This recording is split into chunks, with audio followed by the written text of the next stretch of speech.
আসসালামু আলাইকুম। আজকে আমি আপনার সাথে একটা বিষয় শেয়ার করব। বিষয়টা হচ্ছে ছোটোখাটো অসুস্থ হওয়ার পরও মুরগিকে ওষুধ খাওয়ানোর পর মুরগিগুলা সুস্থ হয় না, প্রয়োজনে মারা যায়। তো আজকের ভিডিওটি করার কারণ হচ্ছে অনেকে আমাকে ইমোতে বা মেসেঞ্জারে প্রশ্নটা করে যে ভাই আমার মুরগিগুলা ঠান্ডা বা অন্য অন্য অসুখ হওয়ার পর আমি ওষুধ খাওয়ানোর পরও মুরগিগুলা সুস্থ হয় না, এটার কারণ কি? তো আজকের পর থেকে আপনার মুরগিগুলো যদি অসুস্থ হওয়ার পর যদি আপনারা ওষুধ খাওয়ান, তাহলে ইনশাল্লাহ আল্লাহর রহমতে আপনাদের একটা মুরগিও সমস্যা হবে না, অসুস্থ থেকে সুস্থ হয়ে যাবে। তো আজকের ভিডিওটি শুরু থেকে শেষ পর্যন্ত দেখবেন, তাতেই বুঝবেন কেন মুরগি অসুস্থ হলে ওষুধ খাওয়ানোর পরেও সুস্থ হয় না, বা কি কাজ করলে ওষুধ খাওয়ালে মুরগিগুলা সুস্থ হয়ে যাবে।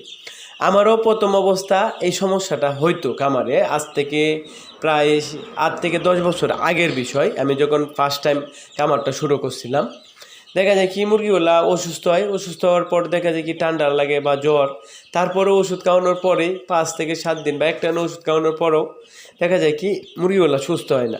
অনেক সময় ওষুধ খাওয়ানোর পর মুরগি সুস্থ হয় বা অনেক সময় হয় না। তো এই বিষয়টা নিয়ে আমি একজন ডাক্তারের সাথে বুঝলাম। ডাক্তারের সাথে বোঝার পরে বলল যে এই সম্পূর্ণ বিষয়টা হচ্ছে ভ্যাকসিনের ক্ষেত্রে। ভ্যাকসিনের জন্য মূলত মুরগিগুলো অসুস্থ হলে ওষুধ খাওয়ানোর পরও সুস্থ হয় না। তো ভ্যাকসিনের জন্য কেন, এই বিষয়টা আমি শোনার পর অবাক হয়ে গেলাম যে ভ্যাকসিনের জন্য মূলত এই সমস্যাটা কেন হয়।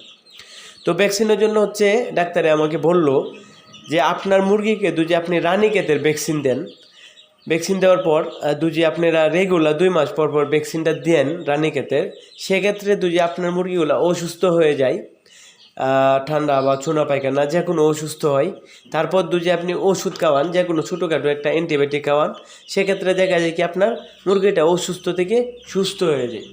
আর যদি মূলত ভ্যাকসিন না দেওয়া থাকে, সেক্ষেত্রে দেখা যায় কি মুরগিগুলো অসুস্থ হলে ওষুধ খাওয়ানোর পরেও সঠিকভাবে কাজ করে না। কেননা ভ্যাকসিন না দেওয়ার ক্ষেত্রে দেখা যায় কি মুরগিটা ছোটোখাটো অসুখ হলে দেখা যায় কি বড় ধরনের অসুখ আক্রান্ত হয়ে যায় মুরগিটা।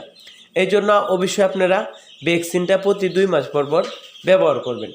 যেমন বর্তমানে আমার খামারে মুরগি পালন করলে অবশ্যই ঠান্ডা চুনা পায়খানা এরকম স্বাভাবিক হবেই, মুরগি পালন করলে অসুস্থ হবেই।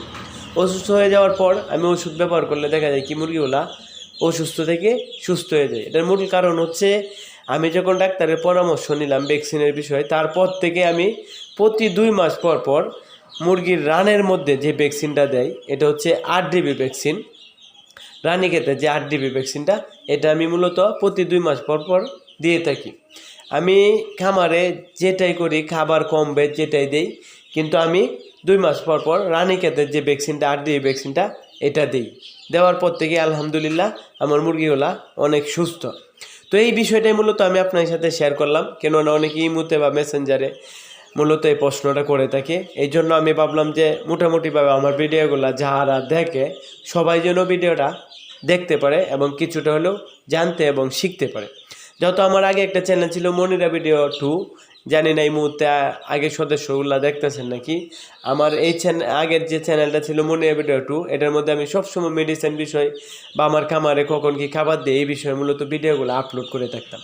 তো এখন থেকে আমি এই চ্যানেলে মূলত ভিডিওগুলো আপলোড করে থাকবো। আপনারা যারা মনে হয় যে এরকম ভিডিও আপনাদের প্রয়োজন বা আজকের ভিডিওটাতে কিছুটা হলেও শিখতে পারছেন, সেক্ষেত্রে চ্যানেলটি সাবস্ক্রাইব করে অবশ্যই সাথে থাকবেন। আজকের ভিডিওটি এতটুকুই। সবাইকে মহান আল্লাহ তাআলা ভালো এবং সুস্থ রাখুক। আসসালামু আলাইকুম।